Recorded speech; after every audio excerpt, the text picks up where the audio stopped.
বন্ধুরা, আজকে আপনাদেরকে এই চ্যানেল থেকে দেখাবো এমএস এক্সেলে অটো ফিল্টার কি করে ব্যবহার করতে হয়। অটো ফিল্টার এটা কিন্তু এক্সেলে একটি শক্তিশালী মেকানিজম, যার মাধ্যমে আমরা কি করতে পারি, আমরা প্রচুর ডেটা থেকে আমরা নিজের ইচ্ছা মতন ডেটাকে ছেঁকে বের করতে পারি। যেমন জল থেকে আমরা ফিল্টারিং এর মাধ্যমে কি করি, বর্জ্য পদার্থকে সাইড করে দিতে পারি।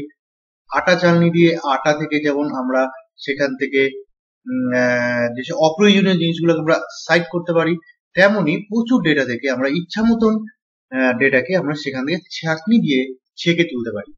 খুব ইন্টারেস্টিং একটা টপিক আজকে হতে চলেছে আপনাদের কাছে, তাই জন্য বলবো আপনারা স্কিপ না করে পুরোটা ভালো মতো দেখবেন। খুব সহজ ভাবে আপনাদেরকে আমি দেখাবো ফিল্টারিং কি করে করতে হয়।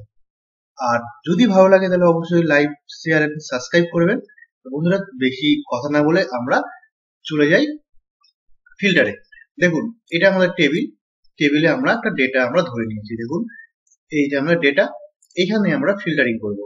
এবার দেখুন, এখানে আমরা কি করছি, name, gender, nationality, date of birth, incomes. এখানে দেখুন তিন ধরনের ডেটা আছে। এখানে ক্যারেক্টার ডেটা আছে, এখানে হচ্ছে আবার ডেট ডেটা আছে, এখানে হচ্ছে নিউমেরিক ডেটা আছে। তিন ধরনের ডেটা নিয়ে আমরা ফিল্টারিং করব। ফিল্টার করার আগে দেখুন, আমরা কোথা থেকে ফিল্টার করব। ফিল্টার করার আগে আমরা সাধারণত ফিল্টারিং আমরা টেবিলের হেডিং গুলোর উপরে হয়ে থাকে। কিভাবে? দেখুন, আমরা এখান থেকে চলে গেলাম ডেটা থেকে ফিল্টার। দেখুন, ফানেলের মতন যে অপশনটা দেখতে পাচ্ছেন, এটা ফিল্টার। এখানে ক্লিক করলাম, হেডিং গুলোর মধ্যে দেখুন একটা ফিল্টারের অপশন চলে আসলো। তাহলে কোথা থেকে গেলাম আমরা, ডেটা থেকে ফিল্টারে ক্লিক করলাম, চলে আসলো। আবার যদি ক্লিক করি আবার চলে যাবে। তো এই ফিল্টারটা কিন্তু আমরা শর্টকাট কিও আছে। শর্টকাট কি হচ্ছে আপনাদের shift plus control plus L. দেখুন, shift plus control plus L. আমরা যদি shift plus control plus L যদি আমরা প্রেস করি, তাহলে কিন্তু অটোমেটিক আমার চলে আসলো। দেখুন, shift plus control plus L press করার সঙ্গে সঙ্গে অটোমেটিক চলে আসলো। আবার যদি shift plus control plus L press করি, তাহলে অটোমেটিক আবার চলে যাবে। তাহলে আমরা এইভাবে শর্টকাট কি আরো অন্যভাবে করা যায়। ধরুন আপনার কাছে মাউস নাই, তাহলে আপনারা কি করে ফিল্টারটা নিয়ে আসবেন।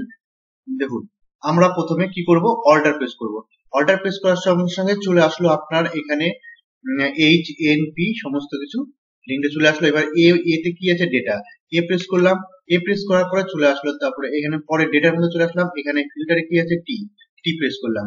দেখুন, অটোমেটিক চলে আসলো। আবার টি প্রেস করলে আবার অটোমেটিক চলে যাবে। কন্ট্রোল অল্টার ডেল প্রেস করলাম, আবার চলে গেল। আমরা করছি। তাহলে এইবার আমরা চলে আসি যে ফিল্টার কি করে করব। দেখুন, এবার প্রথম কন্ডিশনটা আমরা হচ্ছে, আমরা মেল আর ফিমেল আমরা চাচ্ছি যে আমার এখানে কতগুলো ফিমেল ক্যান্ডিডেট আছে তাদের নাম বের করব। তাহলে দেখুন, এইখানে ফিমেল ক্যান্ডিডেট কোথায়, জেন্ডারের মধ্যে। জেন্ডারের অটো ফিল্টারের মধ্যে আমি ক্লিক করলাম। সেখান থেকে দেখুন নিচে আছে, দেখুন নিচে সিলেক্ট অলে এখানে রাইট চিহ্নটাকে তুলে দিলাম।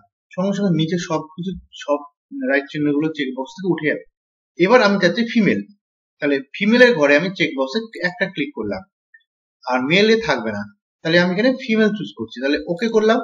দেখুন, এখান থেকে সমস্ত ফিমেল গুলো চলে আসলো। ওকে, আচ্ছা, এখান থেকে দেখুন ক্লিয়ার করে দিলাম। অটো ফিল্টারটাকে আবার সব চলে আসলো। আরেকবার দেখাচ্ছি, এখানে ক্লিক করলাম। ক্লিক করার পরে এবার আমি চাচ্ছি মেল, তাহলে আগে সমস্ত কিছু তুলে দিই। এবার চলে আসে মেলে সিলেক্ট করলাম, করে ওকে করলাম। দেখুন, এখানে সমস্ত মেল গুলো আছে। ওকে, এই একটা হয়ে গেল। এবার আমি চাচ্ছি ডেট অফ বার্থ। আমি চাচ্ছি ডেট অফ বার্থ বলতে ডেটের উপরে। ডেট কি হতে পারে, ডেট হতে পারে আজকের দিনের বা কোনো একটা পার্টিকুলার ডেটের সমান, বা তার আগে, তার পরে, বা দুটো ডেটের মাঝখানে, বা আজকাল, বা দিস ইয়ার, লাস্ট ইয়ার। এইভাবে আমার সমস্ত রকম ভাবে আমরা ফিল্টারিং করতে পারি। ধরে নিই 2000 সালের আগে কতগুলো স্টুডেন্ট, কতজনের ডেট অফ বার্থ 2000 সালের আগে। তাহলে আমি কি করব, বিফোর। দেখুন কি করে করলাম, ডেট অফ বার্থ এখানে ক্লিক করলাম। এখান থেকে ডেটা ফিল্টার থেকে বিফোরে ক্লিক করলাম। একটা বক্স চলে আসলো, কাস্টম অটো ফিল্টার। এখানে ইজ বিফোর এখানে আমি কি দিলাম, 2000। তাহলে 1/1/2000 করে দিই, 1/1/2000 ইজ বিফোর, ওকে করে দিলাম।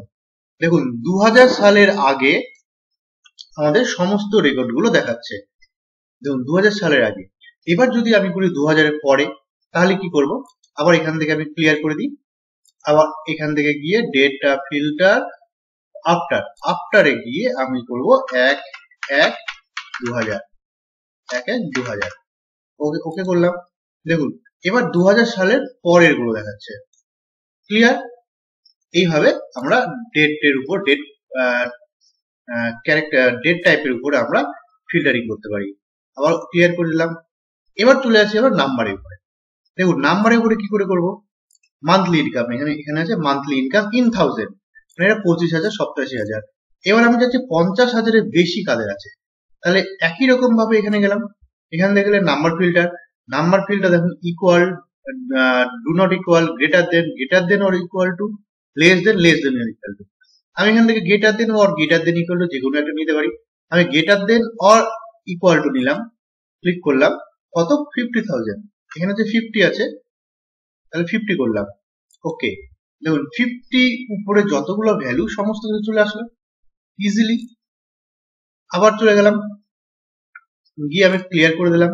এইবার একটা আমি চাচ্ছি যে বিটুইন, মানে দুটো ভ্যালুর মাঝখানে ডেটাগুলোকে আমরা নিব।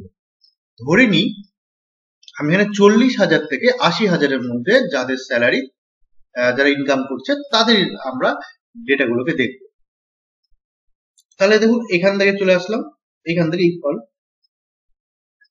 এই বিটুইন দেখে নিন, বিটুইনে ক্লিক করলাম, বিটুইনে ক্লিক করে দেখুন ইজ গ্রেটার দেন কত 40,000, আর কত পর্যন্ত in less than or equal to 80, তার মানে 80,000 হলে কিন্তু আসবে, 80,000 এর এক বেশি হলে আর আসবে না। আমি বললাম দেখুন 40 থেকে 80 এর মধ্যে সমস্ত ডেটাগুলো আছে। ক্লিয়ার? এইভাবে আমরা ইচ্ছা মতন ডেটাকে আমরা ফিল্টারিং করতে পারি, খুব ইজিলি আমরা এইভাবে ফিল্টার করতে পারি। আবার এটাকে আমি ক্লিয়ার করে দিলাম। এবার আরো একটা দেখাচ্ছি নামের উপরে। এবার দেখুন আমি চাচ্ছি যে এ দিয়ে যাদের নামগুলো আছে, এ দিয়ে প্রথম স্টার্টিং ভ্যালুটা ক্যারেক্টারটা এ, তাদেরটা দেখবো কি করে। এবার চলে আসলাম নেম এখানে ক্লিক করলাম, এখান থেকে চলে আসলাম সোজা আমরা কাস্টম ফিল্টারে, নিচে চলে যাই কাস্টম ফিল্টারে গেলাম। দেখুন এইখানে দেখুন ইকুয়াল টু এ, প্রথম অক্ষরটা আমি জানি এ দিলাম, তার পরের অক্ষরগুলো কিন্তু আমি জানি না, তার জন্য একটা স্টার, এইটাকে বলা হয় ওয়াইল্ড কার্ড। মানে প্রথম অক্ষরটা আমি জানি, পরের অক্ষরগুলো আমি জানি না, সেক্ষেত্রে পরে একটা অক্ষর থাকতে পারে, দুটোও থাকতে পারে, তিনটাও থাকতে পারে, অনেকগুলো থাকতে পারে, যতগুলোই থাকুক নো ম্যাটার, কিন্তু প্রথম অক্ষরটা আমার এ। তাহলে এবার আমি ওকে করলাম। দেখুন এ দিয়ে যাদের নামগুলো আছে সব নাম চলে আসছে, ওকে। আচ্ছা আবার একটা দেখাই, ক্লিয়ার করে দিলাম। এইবার আমি চাচ্ছি কি, ইকুয়াল টু, এবার আমি চাচ্ছি যে সেকেন্ড লেটারটা, আচ্ছা আমি চাচ্ছি যে সেকেন্ড লেটারটা যাদের সেকেন্ড